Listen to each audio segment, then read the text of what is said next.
It's Bullseye. I'm Jesse Thorn. My next guest is Shea Serrano. He's a writer. He's covered basketball and music and other things for ESPN and Vice and The Ringer and more. He's on the staff at The Ringer now. He took kind of an unusual path to making a career out of it. He was born and raised in Texas, and he was originally a teacher who kind of wrote in his spare time. He only started writing full-time a little over 2 years ago. He wrote his first book around then, too, The Rap Yearbook. It's a New York Times bestseller, a critical favorite. He's just followed that up with his second book. It's called Basketball and Other Things. It's kind of like a late-night party discussion with friends, but written out and also illustrated. Serrano talks about stuff like the greatest basketball villains, which NBA players get remembered for the wrong reasons, and he asks important questions like, was Kobe Bryant a dork? Shea joins me now from NPR in New York. Shea Serrano, welcome to Bullseye. Great to have you on the show. Oh, man, I appreciate y'all having me. So why basketball? What's so great about basketball? What's so great about basketball? Basketball's the best sport on the planet, Jesse. How dare you? How dare you ask me that question? I'm a big baseball fan, so I mean I'm a basketball fan too, but I love baseball, so that's why I'm allowed to challenge you with that question. Oh my goodness! You know what? One time this guy asked me if I wanted to play baseball, like a kid in my neighborhood. It's like, yo, you want to go play a baseball game with us? I said, yeah, that sounds like a lot of fun. Let's go try that. And then I was just standing there for like 3 hours, and I was like, when does the game start? And he said, yo, good game today. Like I was playing an outfield, turned out, and that was the end of the game for me. So let's talk a little bit about how you started your career as a writer. You didn't go to college to be a writer, and from what I gather, you basically didn't aspire to be a writer. Is that true? Those are both correct statements, sir. So how did you end up becoming a writer? Because becoming a professional writer is, spoiler alert, very difficult. Yeah, you're telling me. So what ended up happening was I was a teacher at the time. I was a teacher. My wife was a teacher, and the plan was we were getting married. We were going to have kids. We were going to live the rest of our lives as teachers for 35 years or whatever, and that was going to be the life we built together. And then she got pregnant with the twins, and about 4 months into the pregnancy, we had this is a longer story than needs to be told here, but basically the short version is she had a bunch of complications with the pregnancy. She ended up having to go on bed rest for the remainder of the pregnancy, which ended up being about 4 months. So she was on bed rest for those 4 months, and we were trying to survive on just a teacher salary, which when I was in Houston that first year, I think I was making like $44,000 a year or something, which is not nearly enough. You know, every 2 weeks you get a check for $1,200 or something. And so we needed extra money, and I was trying to figure it out, and I was applying to places like Target or Papito, and I went on an interview or two, and both times the person interviewing me told me that they weren't going to hire me because I already had a full-time job. So I needed something I could do in my own time. So I was literally at home Googling work-from-home jobs, and writer was one of them. And I was like, bang, I'll just be a writer then, I guess. And Houston is a big city. There are a bunch of little tiny newspapers that maybe only people in Houston know about that just cover certain neighborhoods. So I started grabbing all of those, contacting those people, telling them, you know, I'm a new writer in town, and pitching them ideas. And, you know, it took maybe a couple of months for me to get my feet under me and figure out what I was doing.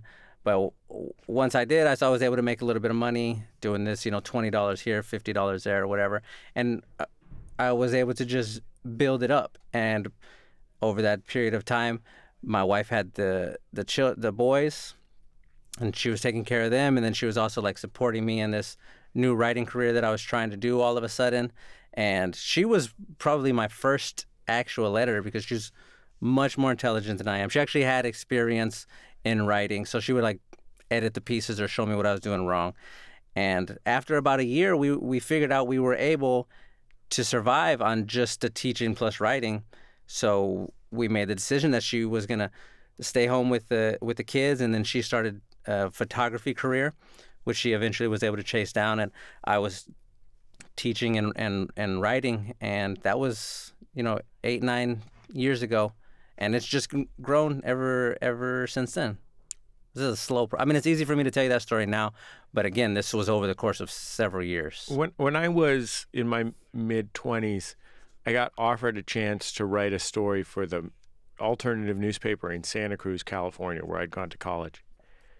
And I wrote the thing, and I had never written anything besides term papers or whatever. Right. And they just published it. And I realized... I like where this is going already. And I realized that, like, the alternative newspaper in Santa Cruz is basically just, like, this one guy.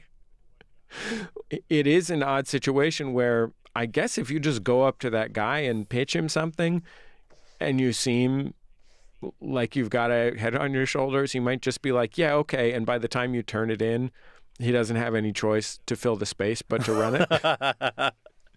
That's 100% exactly what happened. The very first thing I wrote was for a neighborhood newspaper called the Near Northwest Banner.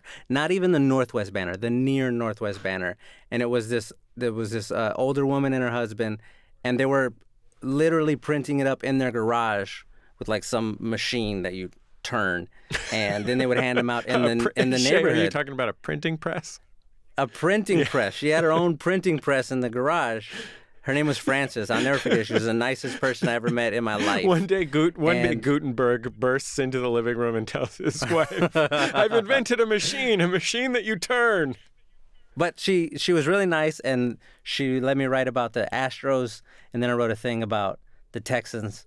And yeah, I was able to go from there. But yeah, and what's funny is you mentioned them going pizza place to pizza place. That's how I found that particular newspaper. It was in a kiosk in a neighborhood pizza parlor that I just happened to grab. And there you go. It's Bullseye. I'm Jesse Thorn. I'm talking with the writer Shea Serrano. His latest book is called Basketball and Other Things. It's out now. One of the amazing skills that you have as a writer is you seem to have, and it's in evidence in this basketball book, an indefatigable ability to like generate fantastical scenarios and premises for genuinely interesting, semi-listy things. That's a very specific skill to have, I think. It is. I mean, but like one of the interesting things I think about the way that you do it is that you come up with something that is genuinely personal and specific in a format that in the rest of the internet is driven by the most banal baloney in the world, right?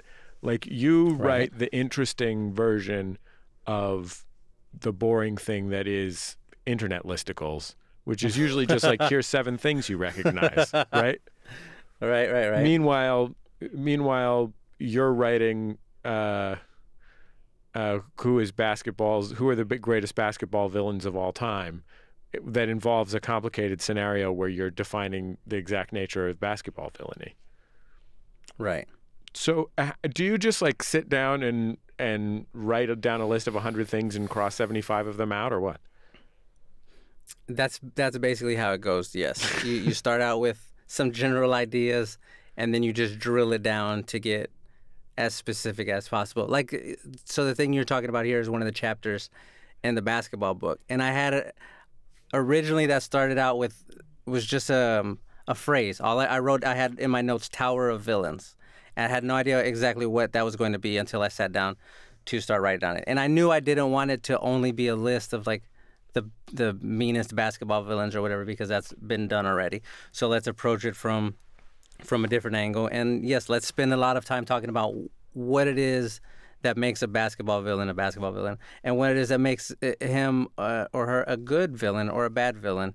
That when you get lost in those sorts of creases or folds, that to me is always a little more fun than just a straight line conversation. So generally that's what I'm trying to do. I'm trying to take one broad idea and then get very, very specific with it, and then hopefully in that specificity we have some, general thoughts or ideas that everybody can grab onto. I don't know. Does that make sense? Yeah, let's talk about the specifics of that list, for example.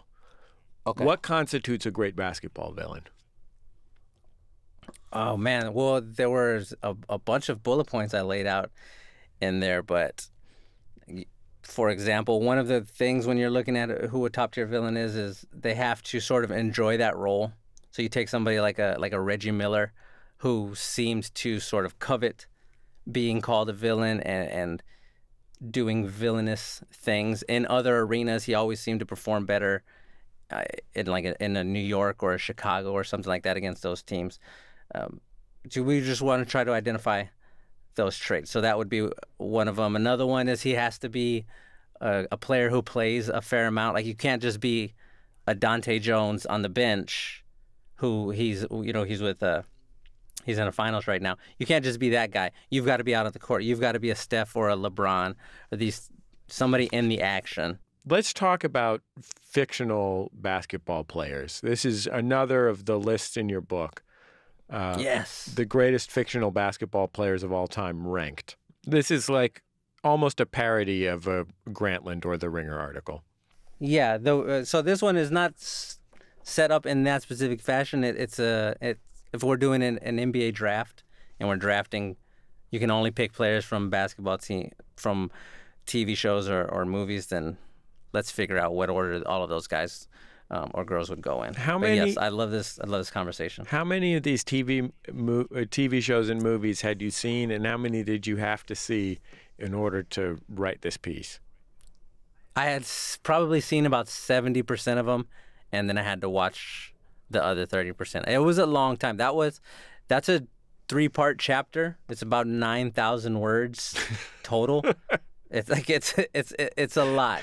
Yeah, I spent several weeks working on that section. You've thrown so much of your life down that hole. Yes, it was way too much time. That's a big part of the reason I was late. I turned the book in several months late because it was always way more research than I was anticipating. But yeah, once you get started in that, like you want to do a good job. You don't want to leave stuff out. You want to make sure you have considered all of the parts that need to be considered. It's a lot, man. What kind of basketball do you like to watch? Contentious basketball. If I have to describe it in one word, contentious. I like when the teams don't like each other and everybody knows it, and we're just going to go out here and we're going to try to embarrass our opponent. That's the basketball I like the most.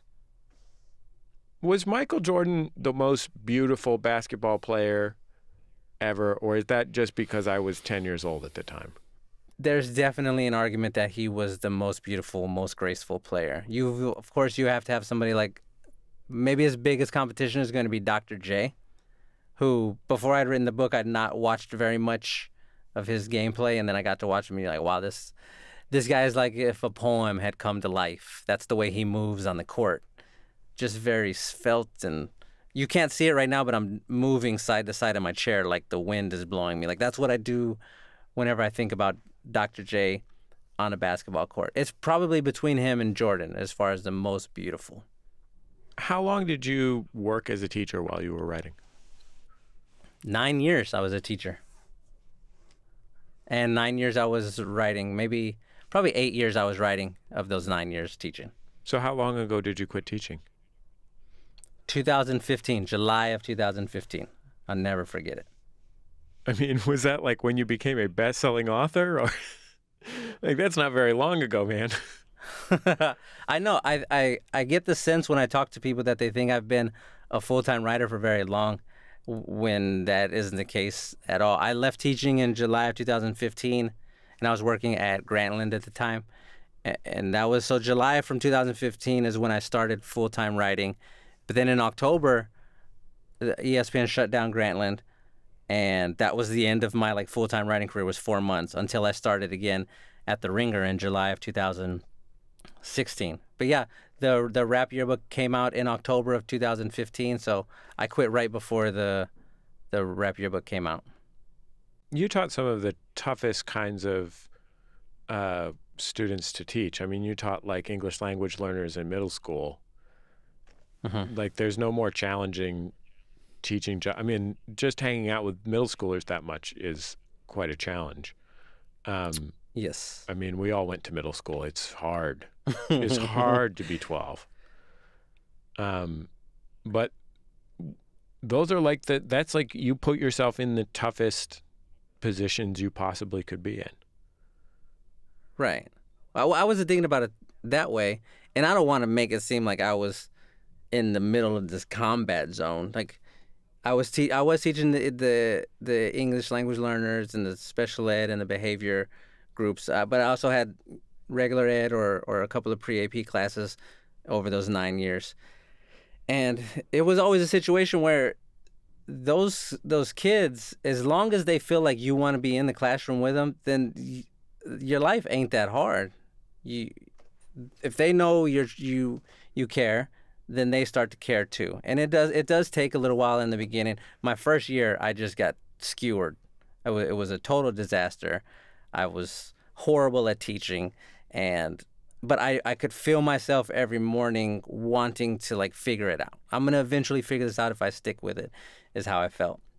And then once I started to get good at it, and I was like, oh man, I had some kids who did well this year, or several years into it, I'm like, oh, I'm getting invitations from kids who are graduating high school or who got into a college. Like that was a big thing for me. So yeah, it wasn't like just this terrible situation, like a Dangerous Minds, gunshots going off around the classroom. We were in South Houston. It was a predominantly Hispanic area. The school was like 97% Hispanic. It was a Title I school. Most of the kids were on free lunch. But that was the neighborhood, the Houston version of where I grew up in San Antonio. I was in that same middle school and high school, and it all felt very natural when I was in there, and like it felt like that's where I was supposed to be. It's Bullseye. I'm Jesse Thorn. My guest is Shea Serrano. His new book is called Basketball and Other Things. It's out now. A lot of the teachers that I remember most vividly from the urban public high school that I went to were the ones who just seemed like they didn't consider it a burden that I was in their class. Yeah, exactly. That's exactly what it is. You want a kid, you make a kid feel like he's wanted or she's wanted. You give a kid a nickname. If you give a kid a nickname, that kid will run through a wall for you. That's all it is, because they know you care at least a little bit about them. I started calling a kid Laser or whatever. Turbo, and I was taking names from like old movies I saw. Oh, these two kids are always hanging out together. You guys are Turbo and Ozone. And like, why are you calling us Turbo and Ozone? I tried to explain this from an old breakdancing movie. It didn't make any sense to them. They don't know what breakdancing is, but they knew their names were Turbo and Ozone. And then after that, I never had any issues with Turbo and Ozone ever again. And I was like, oh wow, this is like these little things work. Were all the nicknames from Breakin', or were there like some Crush Groove nicknames at all? No, I had them from all over, man. You would just take a name and switch it up a little bit, but I very in my head I can still see Turbo and Ozone. I also had a Harvard and Stanford, these two girls one year who were always sitting together at their own little table, and I was like trying to encourage them to try a little harder. I started calling them that, and then like at the end of the year, we had our graduation ceremony, and Harvard's dad came up to me, and was like almost in tears, and he was straight up like, "Hey, nobody has ever given my kid, like you started calling her Harvard, and then all of a sudden she started talking about maybe she's gonna go to college," and it was like, whoa, you don't realize it until maybe the end of it, but all that little stuff adds up. Like that's why you remember the teachers you remember. I wanted to be that guy in the community, and I screwed up a bunch of stuff. I don't want to make it seem like I was just this phenomenal teacher who never messed anything up. I messed a lot of situations up. I was just trying to do more good than harm. Are there parts of your life as a teacher that you miss? Yes, absolutely. Teaching was I think the most meaningful job to me that I ever had, and it ended up being way more of like an emotional commitment than I had anticipated going into it. I knew I always wanted to be a teacher when I was growing up. Hold on, Shea. You're telling me that teaching was more emotionally meaningful than ranking the greatest fictional basketball players of all time? Yeah. Yes, Jesse. Just keep on poking me in my eye about it. Yes, that is true. It was like a touching experience to be in the classroom with those kids for as long as I was. maybe because I went into it, I was really young. I was 24, 25 when I started, maybe 26, and you don't anticipate the way that you connect with these kids, or the way that what happens to them sort of affects you. So yeah, I think about it all the time, especially when you get around the big things. Like anytime August rolls around, that's always a tough time for me, because I know the teachers are going through getting ready for the new year. Or anytime you get around from like March through April, which is the big testing period, like I can feel myself leaning toward that world in those moments. I think about it a lot, man. I don't want our conversation to end without addressing a really important issue in your life and career. Something that I myself think about a lot. Okay. And something that a lot of people have reached out to me about on the internet and suggested that I talk to you about. This is our setup. I feel like it's not going to be important at all, but go for it. It's the rapper J. Cole. Yeah, I knew it was him. It was either him or LaMarcus Aldridge. One of those two guys. The superstar rapper J. Cole. Yes. How do you feel about J. Cole? J. Cole is the greatest rapper of our generation. That's how I feel about it. How do you like that, Jesse? No, there are two parts of J. Cole. For me, there's J. Cole as a human who, by all accounts, is a phenomenal person and just absolutely getting into heaven immediately. He seems like a very nice man. He's like one of the first star rappers ever to be proud of the fact that he went to college. Yeah, he's great. He seems like a lot of fun and just a sweet guy. And a buddy of mine has worked with him on this project or that project, and he tells me the same thing. Like in private, he is just as sincere and thoughtful as he appears to be in public. So that part, there's no arguing there. J. Cole is a great person, and I would never try to deny the way he makes other people feel. He gives people this very strong sense of self, which I appreciate and respect. But as far as his music goes, Jesse, I'm gonna leave that to you. I don't want to listen to those. I don't want to listen to those songs, Jesse. They're just not exciting. You know when you listen to a song and even if you don't know anything about it, you just feel it in your chest. And you're like, I get where this guy's coming from, or I understand what this woman is singing about. Like I feel it. I never have ever gotten that feeling with J. Cole. He's like the human version of the last 30 minutes of a comedy movie where they try to get very serious and philosophical, but they're just saying a bunch of regular things. Like that's what J. Cole's music feels like to me. Well, I've used up all my time, but I'm very grateful. I'm very grateful that you came on the show. It was really nice to get to talk to you. Thank you for having me on. Shea Serrano. His book, Basketball and Other Things, is out now. Shea's writing is great. It is also gorgeously illustrated by the artist Arturo Torres. Make sure and grab a copy ASAP, unless Shea's online cult of personality has purchased all of the copies. Last time I checked, he had like 20,000 pre-orders. Positive vibes in the internet. Sometimes they do work.